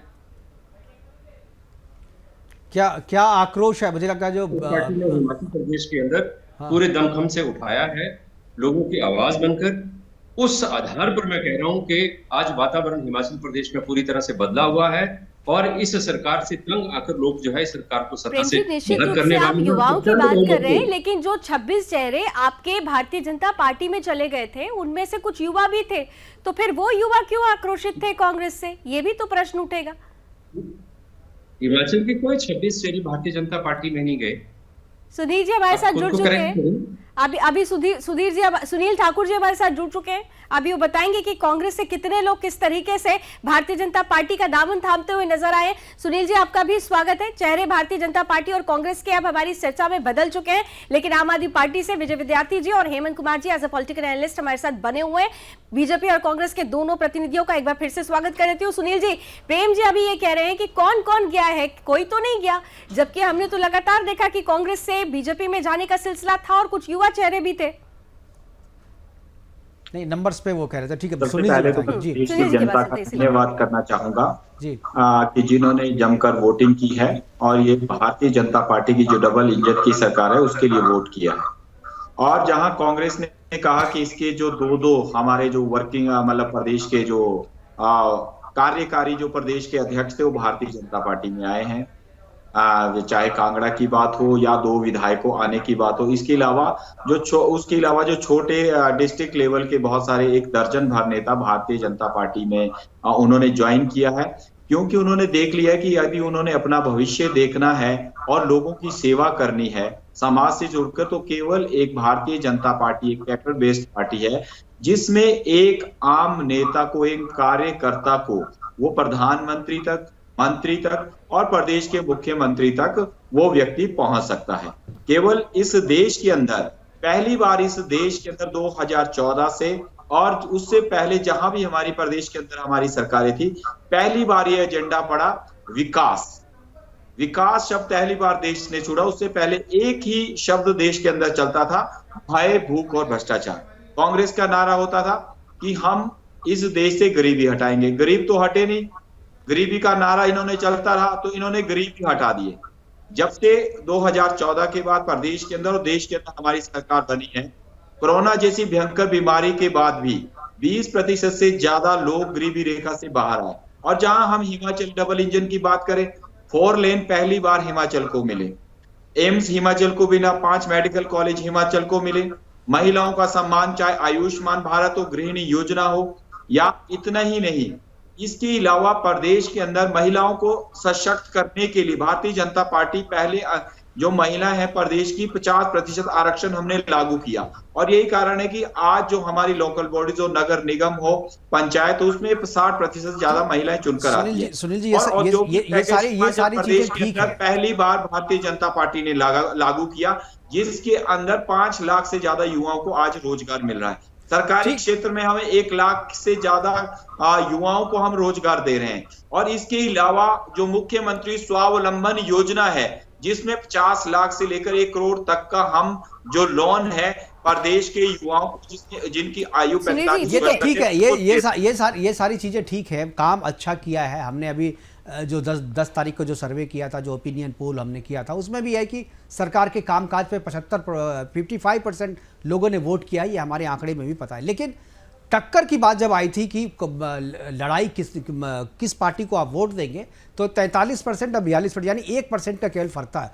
जिस तरीके से आप कामकाज को गिना रहे हैं, उससे तो लग रहा है कि कम से कम क्लीन स्वीप होना चाहिए था आपका, आपने इतना काम कर लिया है। लेकिन जनता इस बात को नहीं मान रही है। जनता ने जो हमारे पास ओपिनियन 1%, यानी कांटे की टक्कर, बिल्कुल कहे जो नेक टू नेक फाइट जिसको आप कह सकते हैं, नेक टू नेक फाइट। टक्कर नहीं, कोई टक्कर मैं इसको नहीं मानता हूं। कहीं ना कहीं जो कांग्रेस ने प्रदेश की जनता को, विशेषकर महिलाओं को गुमराह करने की कोशिश की।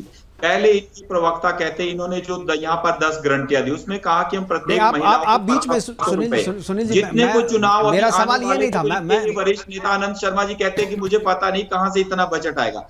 22 लाख महिलाएं यहाँ है, और हमने जब हमारा मैनिफेस्टो हमने अभी जारी किया और 11 गारंटी, उसमें अलग से हमने 10 महिलाओं के लिए 33% आरक्षण हम नौकरी के अंदर देंगे। सुनील जी, और शायद अभी थोड़ी देर पहले हमने एक अपना सर्वे अपने बीच में रखा था, जो लोगों से जानकारी, जो लोगों से राय रखी पूछी गई थी, उसके आधार पर ये आंकड़े बताए जा रहे थे कि 43 और 42 कहने 1% का डिफरेंस है। लेकिन इसके साथ साथ 2017 के अगर रिजल्ट पर गौर करें तो यह भी महत्वपूर्ण हो जाता है। इसमें कोई दो राय नहीं थी कि भारतीय जनता पार्टी ने 9% का इजाफा किया था, लेकिन कांग्रेस को सिर्फ 1% का नुकसान हुआ था।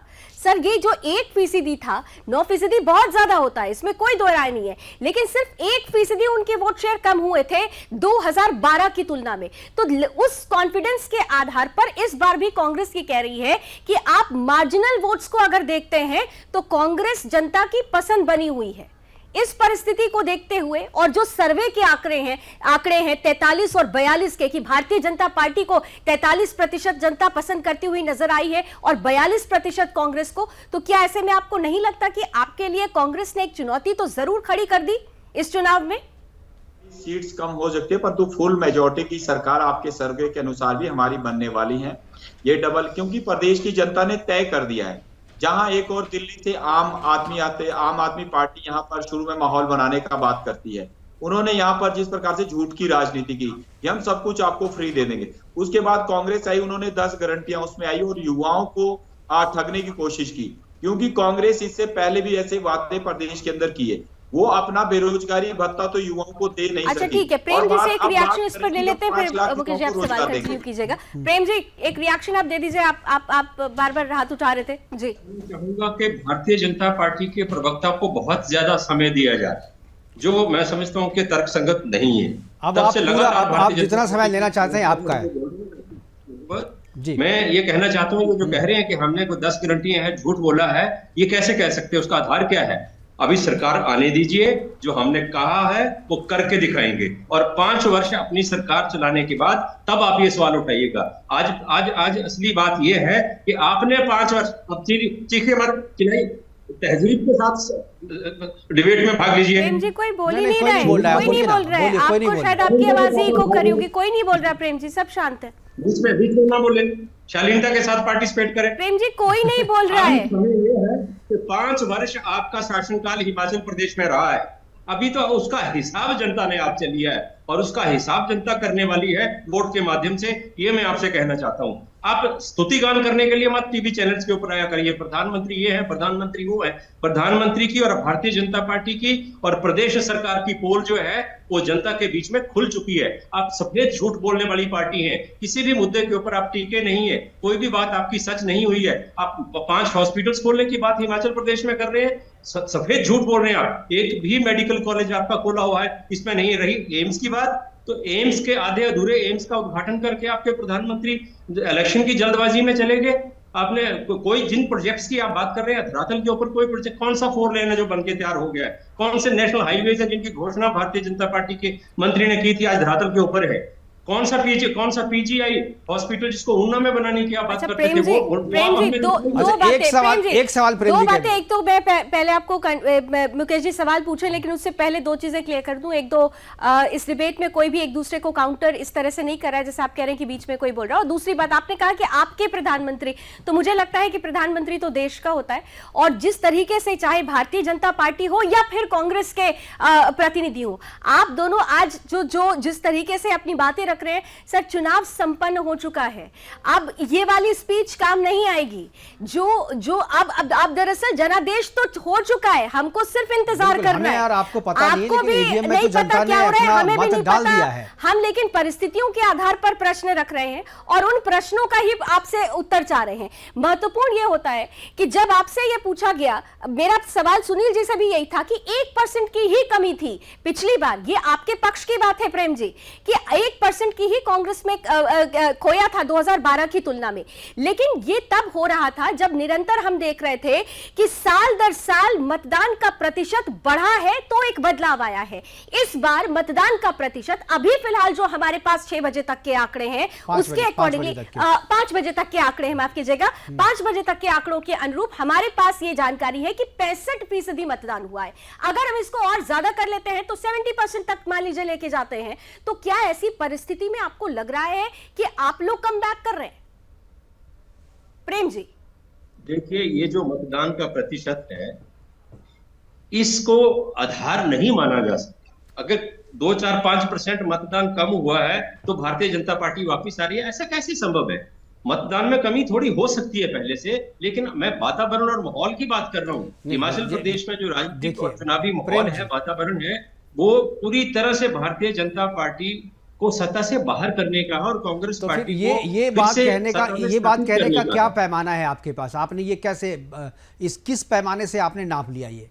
क्योंकि मैं जो कह रहा हूँ, या जो भी एनालिस्ट, मैं अकेला नहीं हूँ जी।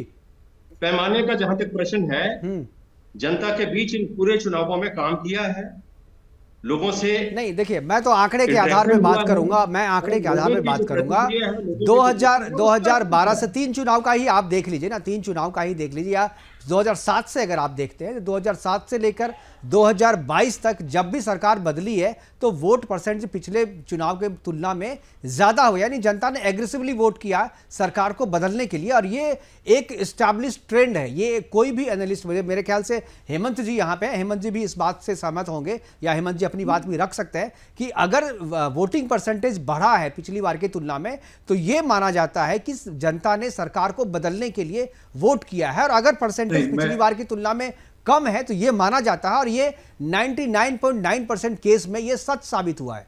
तो मैं तो उस आधार पे कह रहा हूं, मैं कोई नया ट्रेंड सेट नहीं कर रहा या कोई नई बात नहीं कह रहा हूं, अपनी बात मैं एस्टैब्लिश करने की कोशिश नहीं कर रहा हूं। जो ट्रेंड चला आ रहा है, जो भी एनालिस्ट होते हैं वो इसी तरीके से आंकड़े के आधार पे बात करते हैं। मुझे लगता है कि हेमंत जी को एक और मैं जानना चाहूंगा, हेमंत जी क्या कहेंगे आप? क्या लगता है कि वोट परसेंटेज अगर बढ़ा नहीं है, पिछली बार की तुलना में कम हुआ है, और वो भी एक रिमार्केबल कमी है, तो इसको कैसे देखा जाए इस चीज को? नहीं, मैं इसमें थोड़ा सा आपको बताऊं, आपके जो चैनल के मैं बहुत आंकड़ों पे नहीं, आंकड़ेबाजी जो है ना, महाठगनी होती है आंकड़े वाले कई बार समटाइम्स, है ना।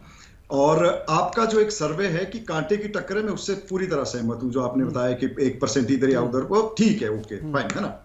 लेकिन ऐसा कोई सेट रिवाज कम से कम हिमाचल प्रदेश में नहीं है कि वोट परसेंटेज बहुत बढ़ जाएगा तो सरकार चली जाएगी या सरकार आ जाएगी, है ना। इसका मैं बता रहा हूँ, बहुत सारे राज्यों में ऐसा ट्रेंड। 12 में देखिए आप, सुनिए मेरी बात, ठीक है, चलिए मेरी पूरी बात सुन लीजिए। 2003 में इलेक्शन होते हैं हिमाचल प्रदेश में, और तकरीबन कोई 73.5% मतदान होता है, ठीक है। सरकार कांग्रेस की बनती है। 2007 में ये मतदान परसेंटेज जो है, वोटिंग परसेंटेज घट के आ जाता है 71% को, ठीक है। तकरीबन 3% वोट कम पड़ता है, लेकिन सरकार बनती है बीजेपी की, ठीक है। तो अभी हम इसमें, मुझे लगता है अभी हमें इसमें नहीं जाना चाहिए, एक्सेप्शन एग्जिस्ट एवरीवेयर, पार्टी का जो एक्सेप्शन एग्जिस्ट एवरीवेयर, जो 1.1% जो मैंने बोला वो, लेकिन मैंने बोला सामान्य ट्रेंड यही है। ये हम और आप कोई चीज अपनी बात साबित नहीं करना चाह रहे। हाँ, नहीं, ये साबित मैं कर रहा हूं, मैं आपको बता रहा हूं कि अभी हम आए कि जब तक इसके एक तो फाइनल आंकड़े मिले हमें और 2-3% ऊपर नीचे होने के, क्योंकि हिमाचल ये बड़ा अजीब सा रहता है यहाँ पे उस तरह का एक ये सेट ट्रेंड है कि भाई मतदान ज्यादा होता है तो वो इस सरकार के खिलाफ जाता है, मतदान कम होता है तो सरकार ठीक रहती है, ऐसा एक सेट है। मैं आपकी बात से सहमत हूं, लेकिन हिमाचल प्रदेश में ऐसे भी एग्जाम्पल हुए हैं। तो मेरे हिसाब से हमें इंतजार करना चाहिए, क्योंकि अंदर का आज जो के गणित है, परसेंटेज को देखते हुए अभी जो स्थिति बनी है उसको देखते हुए आप क्या आकलन कर पा रहे हैं अभी फिलहाल, अभी की जो ग्राउंड जो स्टेटस है उसके अकॉर्डिंग? मैं आकलन इसलिए नहीं करूंगा कि हमारे पास कम और ज्यादा का भी परसेंटेज है। मैंने आपको 2003 और 2007 का बताया, 3 में परसेंटेज ज्यादा, 2003 से 7 में तो एक ही चुनाव के हुए ना सर, मतलब एक बार आपने कहा कि एक बार नहीं हुआ, लेकिन उसके बाद 7 से लेकर के 22 तक जो जितने चुनाव हुए, चारों चुनाव में तो फिर तो वही हुआ, जो परसेंटेज बढ़ा तो सरकार बदल गई वहां पे। हाँ बिल्कुल भाई, अभी अगर ये गैप बहुत ज्यादा होता है तो निश्चित तौर पे इसका किसी की तरफ तो जाएगा। मान लो कम जो वोटिंग हुई है, और अगर इसमें जैसे मुझे लग रहा है कि कहीं 66-67% के ऊपर कहीं टिक गई बात, जबकि पिछली बार ये 75% था, तो निश्चित तौर पे फिर तो ये कोई अलार्मिंग जैसी बात तो होगी किसी न किसी के लिए। अलार्मिंग किसके लिए, ये आप देखिए संकेत नहीं कर पा रहे। यानी अभी एक confusion neck to neck fight की जब हम बात कर रहे थे 43 और 42 वाली, यहीं पर आकर मामला फंसता है। लेकिन एक महत्वपूर्ण बात जो क्योंकि विजय विद्यार्थी जी भी हमारे साथ है और आम आदमी पार्टी का पक्ष रख रहे हैं, भले ही वो ये मान चुके हैं कि हिमाचल की परिस्थिति बीजेपी और कांग्रेस के लिए ही आमने सामने की है, लेकिन फिर भी आम आदमी पार्टी अगर इस चुनावी मैदान में उतरी है तो कुछ तो संभावनाओं पर आपने गौर फरमाया होगा। वो गारंटी जो दिल्ली में, गुजरात में, पंजाब में जिसकी धमक हम सुन रहे थे, हमने कुछ झलकियां यहां पर भी देखी, उसके आधार पर क्या आपको नहीं लगता कि क्या यहां पर कोई स्पेस आप बना पाएंगे अपना? विजय जी, क्योंकि आप बहुत देर से शांत बैठे हैं, इसलिए मैं आपका एक रिएक्शन अब जरूर चाहती हूँ। आपके चैनल में ही दिखाया जा रहा है कि आपको 8% लोग हिमाचल के चाहते हैं कि आपकी सरकार बने। आम आदमी पार्टी की फेवर में अगर 8%, 100 में से 8 व्यक्ति खड़े होते हैं तो हमारे लिए तो ये भी बड़ी बात है, बहुत बड़ी बात है। और ये जो साथी कांग्रेस और बीजेपी वाली ये मान के चल रहे हैं कि आम आदमी पार्टी कहीं नहीं दिख रही है। सबसे पहले तो मैं ये बताना चाहता हूँ कि हिमाचल प्रदेश के अंदर अगर बिजली की 125 यूनिट फ्री करी है भारतीय जनता पार्टी की सरकार ने, तो ये माननीय केजरीवाल और आम आदमी पार्टी का ही प्रभाव है। अगर महिलाओं का किराया 50% माफ किया है तो ये भी आम आदमी पार्टी का ही प्रभाव है। और आम आदमी पार्टी ने ही एंट्री करी थी इलेक्शन में। ये बात अलग है कि ये तो वही बात हो गई। अब बीजेपी वाले कह रहे हैं कि अरविंद केजरीवाल मंदिर जा रहे हैं तो बीजेपी के कारण जा रहे हैं, अगर वो तीर्थ यात्रा करवा रहे हैं बुजुर्गों का तो वो बीजेपी के कारण करवा रहे हैं। आप उसी तरीके की बात कर रहे हैं सर। बीजेपी और कांग्रेस के कारण ही तो आम आदमी पार्टी का गठन हुआ। अगर इन लोगों ने अच्छे से काम किया होता तो केजरीवाल जी को कभी भी आम आदमी पार्टी बनाने की जरूरत नहीं थी।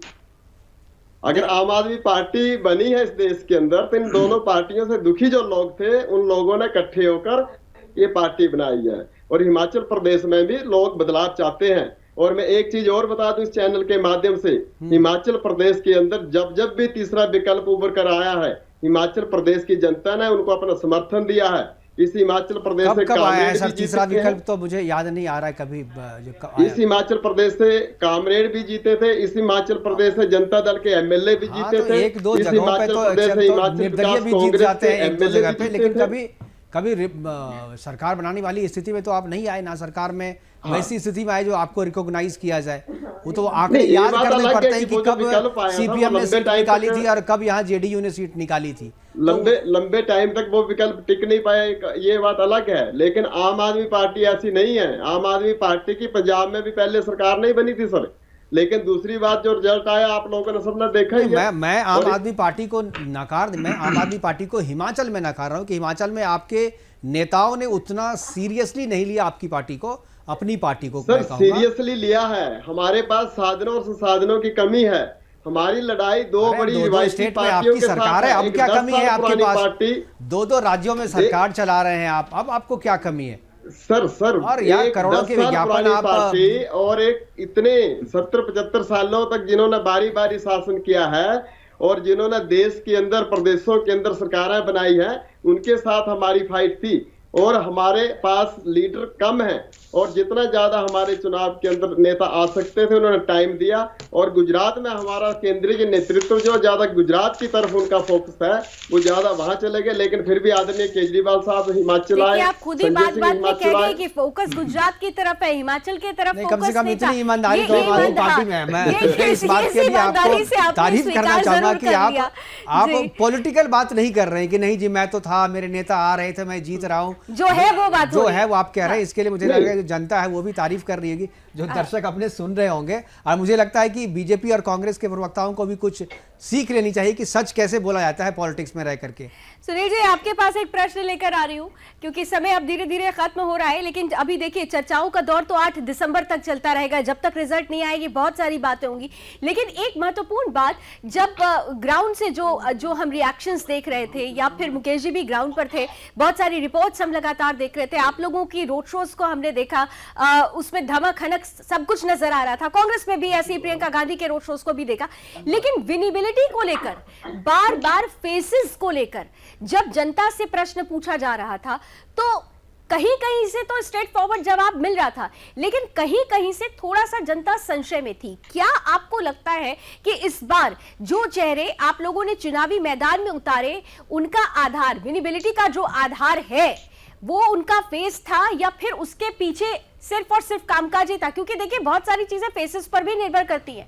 मोदी जी नेशनल फेस हैं, राष्ट्रीय स्तर पर, इसमें कोई दो राय नहीं है कि स्टेट लेवल पर भी जब वो उतरते हैं सबसे बड़े प्रचारक हो जाते हैं, हवा के रुख को अपनी तरफ कर लेते हैं। फिर भी जनता ये जानती है कि काम तो लोकल लेवल के लोगों को करना है।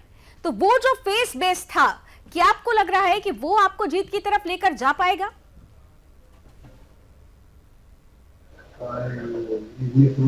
लीडरशिप की बात हो चाहे प्रदेश लीडरशिप की बात हो, दोनों जगह ही हमारे पास नेताओं की कोई कमी नहीं है। प्रदेश के अंदर मुख्यमंत्री जयराम ठाकुर जी हो या अनुराग ठाकुर जी हो और राष्ट्रीय अध्यक्ष खुद जगत प्रकाश नड्डा जी हो, ये ऐसे फेसे जो पूरे प्रदेश में ही नहीं पूरे देश के अंदर नेतृत्व करे भारतीय जनता पार्टी का। और जहां देश के सशक्त प्रधानमंत्री भाई नरेंद्र मोदी की बात हो या अमित शाह जी की बात हो, तो हमारे पास एक बूथ से लेकर प्रदेश तक एक से बढ़कर एक सशक्त नेता है। हाँ, कुछ हमारा क्या कहते हैं, कुछ हमारे जो लोग थे विचारधारा से, या उन्हें ओवर एम्बिशियस कह सकते हैं, या सत्ता लोलुपता के कारण उन्होंने कुछ हमें हमारे परिवार के अंदर जो बागी खड़े हुए, उनका कहीं ना कहीं भारतीय जनता पार्टी का इस चुनाव में हमें कुछ ना कुछ नुकसान, और उसके कारण हमारी जो एक प्रबल जो जबरदस्त लहर थी उसको कहीं ना कहीं धक्का मिला है। परंतु इसके बावजूद भी प्रदेश के अंदर पूरी तरह से भारतीय जनता पार्टी की सरकार बनने वाली है। हम एक केडर बेस्ड पार्टी है जो केवल भारतीय जनता पार्टी है, जो आइडियोलॉजी जो हमारा है, सबसे पहले देश, उसके बाद हमारा संगठन और उसके बाद हमारी बारी आती है एक व्यक्तिगत। इस सोच के साथ एक भारत श्रेष्ठ भारत, और उसको लेकर हम काम कर रहे हैं। और उसके कारण भारतीय जनता पार्टी इस बात को लेकर और प्रदेश के मुद्दों को लेकर चहुमुखी विकास जो प्रदेश के अंदर हुआ है, और जहां आम आदमी की पार्टी की बात की कि इन्होंने कहा कि नेता हमारे पास कम है। नेता तो खुद ही कम हो गए, क्योंकि तिहाड़ जेल के अंदर इनके नेता है जो हिमाचल के प्रभारी है। इनका चुनाव तो खुद ही यहाँ पर प्रचार कम हो गया। और जहां कांग्रेस की बात है, सुनील जी हमारी पार्टी को छोड़ दिए, जो सरेंडर कर चुके हैं कांग्रेस है आपके साथ। सुनील जी एक चीज तो आप भी मानेंगे ना कि बीजेपी के भी जो कुछ नेता थे जिन्होंने पाला बदला इधर से, वो भी इस बात को लेकर के शुरुआती दौर में कन्विंस नहीं थे कि बीजेपी की सरकार वापस आएगी। और इसीलिए जो चलन आ रहा था, जो पहले से चला आ रहा था हिमाचल प्रदेश में, इसकी वजह से बहुत सारे नेता चुनाव के टाइम में हर एक चुनाव से पहले जो पाला बदलते हैं, इसीलिए उन्होंने बदला।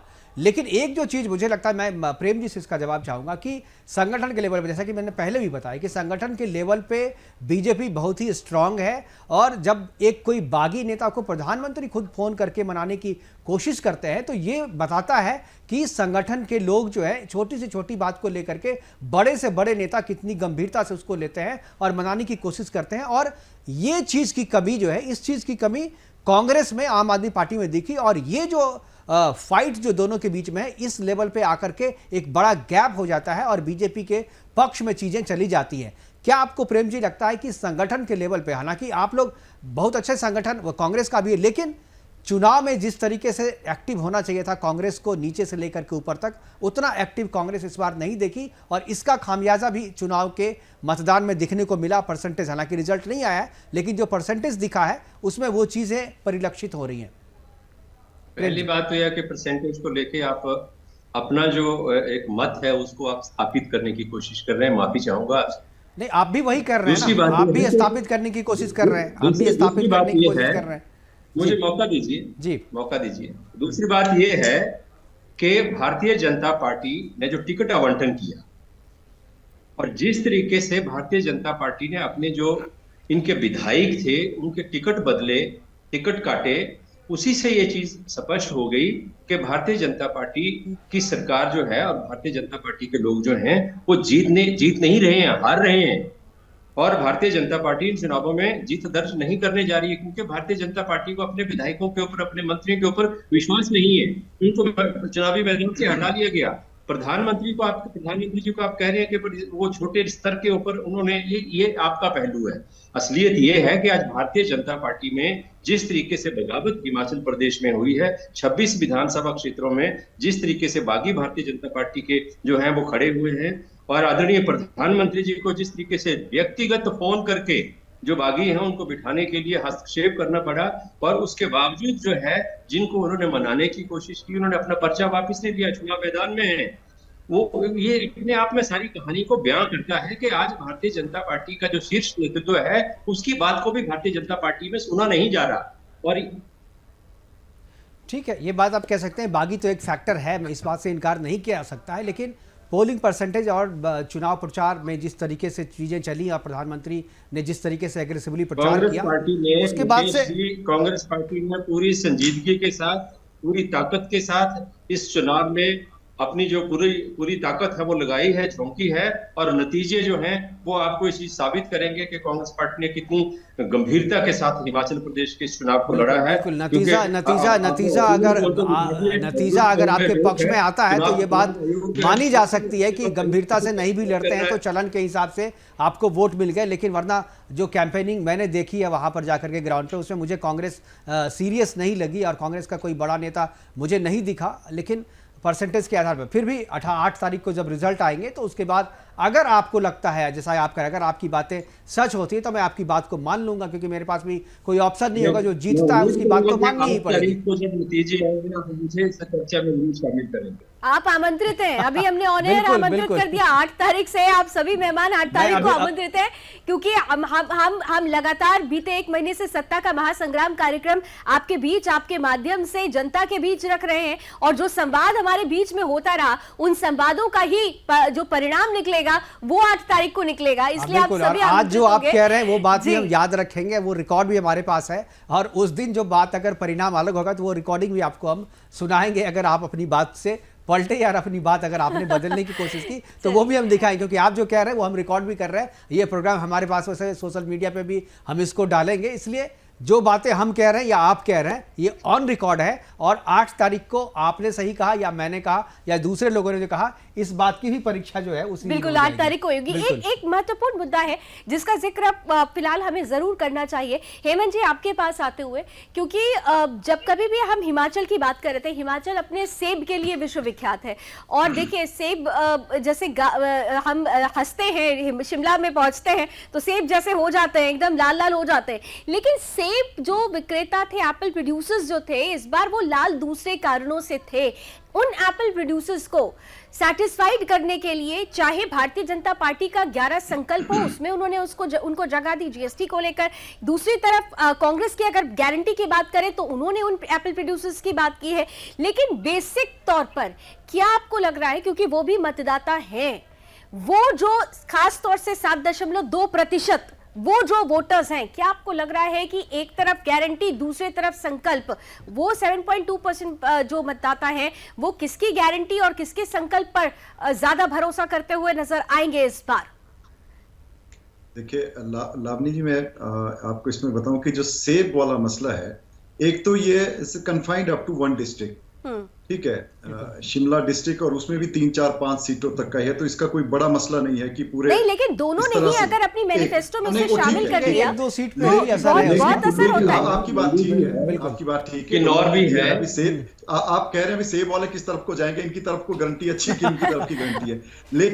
लेकिन मैं इसमें आपको बताऊं कि जो 5 कंस्टिट्यूंसी है जिनमें की सेब वाली जो बेल्ट जिनको हम कहते हैं, उन 5 की धरातल पे जो मसले हैं कुछ अलग ही है। सेब का बड़ा मसला नहीं है, सेब मुद्दा नहीं है ना ठियोग में, ना जुब्बल कोट खाई में, ना रोडू में, ना रामपुर में, ना चौपाल में, कि चूंकि दोनों ही पार्टियों ने कुछ ना कुछ की है बात सेब को लेके। सारे इन 5 कंस्टिट्यूंसी के मसले बड़े, वहां के मुद्दे कुछ और ही है, और वहां का जो सियासी जो रण क्षेत्र बना हुआ है वहां कुछ और ही माहौल है। तो सेब वाला मतलब ठीक है, इसमें किसी ने गारंटी दी किसने नहीं दी वो, बट सेब कोई चेंज नहीं कर रहा है इन 5 सीटों के मैंडेट पे। वहां अलग मसले हैं, वहां बगावत का मसला है, वहां पे बगावत के मसले हैं 2-3 कंस्टिट्यूंसी पे, तो वो तय करेंगे, वहां सेब तय नहीं करेगा इसी से। ठीक है, लेकिन तो इस समय प्रेम जी भी मुस्कुरा रहे हैं, सुनील जी भी मुस्कुरा रहे हैं, 20-20 सेकंड में जरा उनका रिएक्शन भी ले रहे हैं। सेब किसके लिए ज्यादा मीठे होने वाले हैं? प्रेम जी आपके साथ शुरुआत कर मुद्दा हो ना हो, लेकिन जो जीतेगा उसे तो सेब मिलेगा बिल्कुल जी प्रेम जी। सेब तो वैसे भी एक सेब वैसे भी रोज सुबह खाना चाहिए। हाँ बिल्कुल, निश्चित तौर पे जो ये हेमंत जी ने कहा कि शिमला है नहीं, कुल्लू में भी सेब बहुत पैदा होता है, किन्नौर है, मंडी के कुछ क्षेत्रों में भी सेब की फसल जो है वो बागवानी होती है। तो बहुत बड़े क्षेत्र को जो है सेब का मसला जो है प्रभावित करता है। और जिस तरीके से सेब का पैकेजिंग का जो एक वो गत्ता था जिसके ऊपर जीएसटी लगाया गया, जिस तरीके से पैकेजिंग को महंगा किया गया, सड़कों की हालत खस्ता है, सेब को आगे दूसरी मंडियों में ले जाने में जिस तरीके की दिक्कतों का सामना किसानों को करना पड़ा, जिस तरीके से जो दवाइयां उनके ऊपर छिड़काव करने वाली हैं उनकी वो महंगी कर दी गई, हर चीज के ऊपर जो है वो टैक्स लगा के जो है किसानों को नुकसान किया गया। उसका नुकसान निश्चित तौर पर जो है वो भारतीय जनता पार्टी को होने वाला है। संकल्प की बात आपने की और गारंटीज की बात, इसमें मैं सिर्फ इतना 1-2 सेकंड में मैं कहना चाहूंगा, जो संकल्प है उसका विश्वास कोई नहीं करेगा, क्योंकि 5 वर्ष जिन्होंने किया है वो ज्यादा महत्वपूर्ण है लोगों के लिए। जो गारंटीज हैं वो आने वाले समय के लिए जल्दी से 20 सेकंड। प्रदेश के अंदर जितने भी हमारे किसान और बागवान भाई है उनके लिए पहली बार प्रदेश के अंदर यदि सब्जी मंडियों को यहाँ पर हमने पहली बार बनाया, चाहे प्राला की मंडी हो, चाहे बाकी डिस्ट्रिक्टों के सोलन की मंडी हो, परमाणु की मंडी, पहली बार इसको किसी ने इंट्रोड्यूस किया तो भारतीय जनता पार्टी। जहां जीएसटी की बात हो, पूरे देश के अंदर स्लॉट तय किया गया था, जैसे उसकी मैन्युफैक्चरिंग के ऊपर जो हमारा कार्टन होता है उसको अब हमने किसानों को उसके अंदर हमने संकल्प पत्र के उसको शामिल किया है, उसको घटाकर हम 12% जो उनको पहले से था हम वही देंगे। ठीक है, तो आपने कहा कि जो एक्स्ट्रा होगा वो स्टेट देगा। चलिए, सेब किसके लिए खट्टे होंगे किसके लिए मीठे होंगे इसके लिए 8 दिसंबर का हम इंतजार करेंगे, लेकिन सेब जरूर खाएंगे क्योंकि कोई ना कोई तो यहाँ जीतने वाला है। विजय जी छुट शांत बैठे हुए हैं, लेकिन विजय जी इतना जरूर है कि आपने प्रेजेंस दिखा दी और प्रेजेंस किसी ना किसी का तो खेल बिगाड़ेगा, किसका बिगाड़ेगा इस पर भी नजर आएगी। Thank you so much gentleman, आपने सभी ने हमें वक्त दिया और एक बार फिर से आप सभी को बहुत बहुत आने वाले वक्त के लिए शुभकामनाएं हैं। लेकिन इतना जरूर है मुकेश जी, लास्ट कमेंट आपके साथ ही खत्म करूंगी।